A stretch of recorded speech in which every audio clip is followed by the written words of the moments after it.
18,000 ارب سے زائد کا اضافی بجٹ آج پیش کیا جائے گا۔ اسمبلی اجلاس شام 4 بجے ہوگا۔ وزیر خزانہ محمد اورنگزیب بجٹ پیش کریں گے۔ بجٹ خسارہ 9,500 ارب سے زائد ہونے کا تخمینہ۔ ٹیکس وصولیوں کا ہدف بڑھا کر 12,900 ارب روپے مقرر کیے جانے کا امکان ہے۔ سیلز ٹیکس کی شرح 18 سے بڑھا کر 19% کرنے کی تجویز۔ ہر طرح کا استثناء بھی ختم کرنے کا فیصلہ۔ تمام غیر ضروری سیلز ٹیکس چھوٹ ختم کی جائے گی۔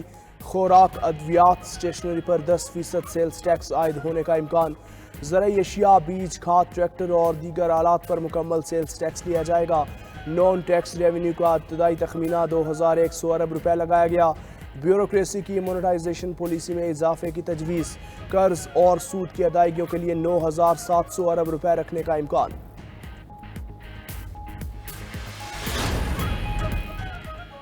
آئندہ مالی سال میں پیٹرولیم مصنوعات، موبائل فون، گاڑیوں سمیت تمام درآمدی اشیاء مہنگی ہونے کا خدشہ۔ پیٹرولیم لیوی کے مد میں 1,080 ارب روپے وصولی کا ہدف۔ 5% سیلز ٹیکس عائد کر کے 100 ارب روپے اضافی ریونیو جمع ہونے کی توقع۔ امپورٹڈ موبائل فونز پر ٹیکس بڑھایا جائے گا۔ استعمال شدہ گاڑیوں کی امپورٹ پر ریگولیٹری ڈیوٹی میں اضافے کی تجویز۔ گاڑیوں کی درآمد کی پالیسی مزید سخت کی جائے گی۔ کمرشل درآمد کنندگان کے لیے بھی درآمدی ڈیوٹیز کو 1% بڑھانے کا امکان۔ ایس ایم ایز کو دی جانے والی ٹیکس چھوٹ ختم کرنے کی سفارش بھی آ گئی۔ نئے مالی سال میں روزمرہ کی استعمال ہونے والی اشیاء پر ٹیکس لگنے کے امکانات۔ کتابوں سمیت اسٹیشنری پر ٹیکس استثناء ختم کیے جانے کی تجویز۔ آئندہ مالی سال برانڈڈ دودھ پر بھی سیلز ٹیکس استثناء ختم کرنے کا امکان۔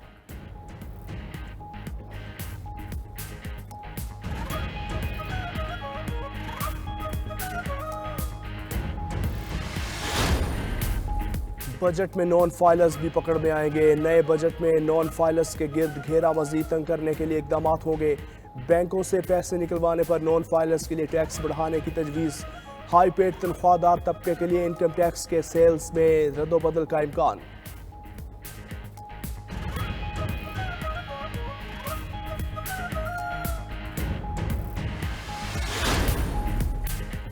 زراعت کے شعبے میں بجٹ کو ریلیف ملنے کا امکان۔ زراعت اور انشورنس کے شعبوں کو ٹیکس چھوٹ دینے کی تجویز۔ زرعی ویئر ہاؤسز کے قیام، انشورنس سیکٹر کے لیے ٹیکس مراعات کی تجویز۔ سٹوریج اور ویئر ہاؤس کے درآمدی آلات پر 10 سالہ ٹیکس چھوٹ دینے کا امکان۔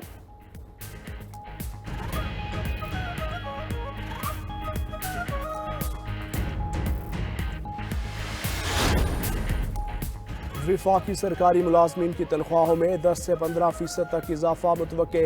حکومت نے ریٹائرمنٹ کی عمر کی حد بڑھا کر 62 سال کرنے کا فیصلہ کر لیا۔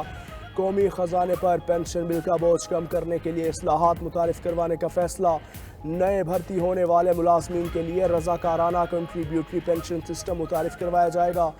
ریٹائرڈ ملازمین کو تا حیات کی بجائے 20 سال تک پینشن دی جائے گی۔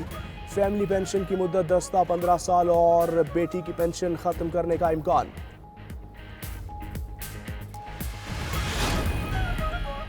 آئندہ برس کے لیے مجموعی اخراجات کا تخمینہ 24,710 ارب روپے تجویز۔ جاری اخراجات کے لیے 22,037 ارب روپے مختص ہوں گے۔ دفاع کے لیے 1,252 ارب روپے مختص کرنے کا تخمینہ ہوگا۔ صوبوں کو NFC ایوارڈ کے تحت 7,000 ارب روپے جاری ہوں گے۔ ذرائع کے مطابق سبسڈی کا حجم کم کر کے 1,509 ارب روپے تک لایا جائے گا۔ پینشن بل کا تخمینہ 960 ارب تک رکھنے کا امکان ہے۔ BISP کو 593 ارب روپے کا بجٹ فراہم کرنے کی تجویز۔ بجٹ میں IMF کی شرائط کو شامل کیا جائے گا۔ بجٹ پر 92 نیوز کی خصوصی نان سٹاپ ٹرانسمیشن۔ مختلف چیمبر آف کامرس کے صدور کی حکومت کو مشورے۔ صدر Lahore chamber of commerce Kashif Anwar بولے، سب سے پہلے توانائی کے سستے ذرائع تلاش کرنا ہوں گے۔ امپورٹ کم کرنے کے لیے اپنی انڈسٹری کو سپورٹ کریں۔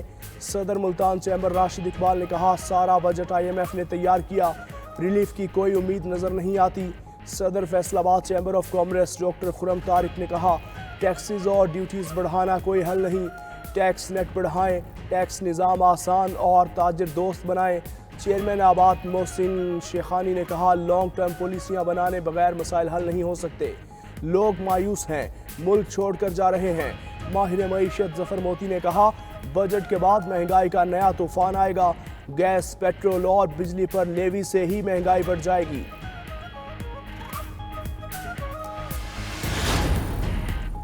قومی اسمبلی کے بجٹ اجلاس سے قبل وفاقی کابینہ کی بیٹھک شیڈیول وزیر اعظم کی زیر صدارت اجلاس میں معاشی ٹیم کی بجٹ پر تفصیلی بریفنگ شرکاء کی منظوری کے بعد وفاقی بجٹ ایوان میں پیش کیا جائے گا کابینہ اجلاس میں سرکاری ملازمین کی تنخواہوں پینشن اور مزدور کی اجرت میں اضافے کا حتمی فیصلہ کیا جائے گا وزیر اعظم شہباز شریف کی صدر آصف علی زرداری سے ملاقات بجٹ کی منظوری کے لیے صدر مملکت اور پیپلز پارٹی سے حمایت طلب صدر زرداری نے بجٹ میں غریب اور متوسط طبقات کا خاص خیال رکھنے پر زور دیا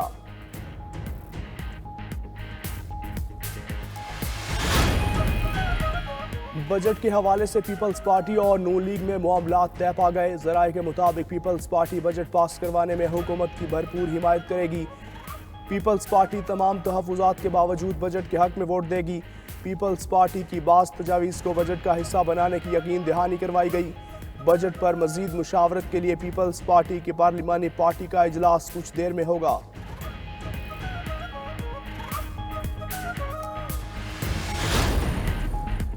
بجٹ سیشن میں کیا حکمت عملی اپنائیں احتجاج کا طریقہ کار کیا ہوگا تحریک انصاف کی حمایت یافتہ سنی اتحاد کونسل کی پارلیمانی پارٹی کا اجلاس جاری chairman P T I barrister Gohar نے کہا بجٹ کے حوالے سے آج کے اجلاس میں حکمت عملی بنائے گئے مذاکرات کا مطلب ہم بات چیت کی طرف جانے کا کہہ رہے ہیں سیاست میں کوئی دشمن نہیں ہوتا امید ہے مولانا فضل الرحمان ہمارے ساتھ ہوں گے زرتاج گل نے میڈیا سے گفتگو میں کہا معاشی اشاریہ درست نہیں 2030 تک بھی ریکوری نہیں ہو سکے گی ہمارے دور میں گروتھ ریٹ 6% تھا موجودہ حکومت میں منفی میں چلے گئے یہ جھوٹی حکومت پیپلز پارٹی کے کندھے پر چل رہی ہے وزیر اعظم شہباز شریف کی زیر صدارت حکومتی اخراجات کم کرنے سے متعلق اجلاس کمیٹی نے حکومتی اخراجات کم کرنے کے حوالے سے ابتدائی رپورٹ پیش کر دی سرکاری اداروں میں سروسز کی فراہمی کے لیے نجی شعبے کی خدمات لی جائیں کمیٹی کی سفارش وزیر اعظم نے کہا کمیٹی عالمی سطح کے بہترین تجربات سے استفادہ حاصل کر کے ٹھوس تجاویز دے اعلیٰ اختیاراتی کمیٹی کی سفارشات سے قوم کو اربوں روپے کی بچت ہو سکے گی دوسری جانب وزیر اعظم نے اسلام آباد میں بین الاقوامی معیار کا قائد اعظم ہیلتھ ٹاور تعمیر کرنے کا اعلان کر دیا ملک میں پولیو کے نئے کیسز سامنے آنے پر تشویش کا اظہار اور عید الاضحیٰ میں صرف 5 دن باقی قربانی کے لیے جانور گھر لانے کی جستجو جاری مویشی منڈیوں میں ایک سے بڑھ کر ایک جانور موجود مگر ریٹ سنتے ہی شہری کانوں کو ہاتھ لگانے پر مجبور بیوپاری مویشی مہنگی ہونے کی وجہ سے مہنگائی کو قرار دے رہے ہیں لاہور کے شاہ پور کانجرا مویشی منڈی میں خوبصورت سجے سورنے اونٹ توجہ کا مرکز مالک نے 6 لاکھ روپے مانگ لیے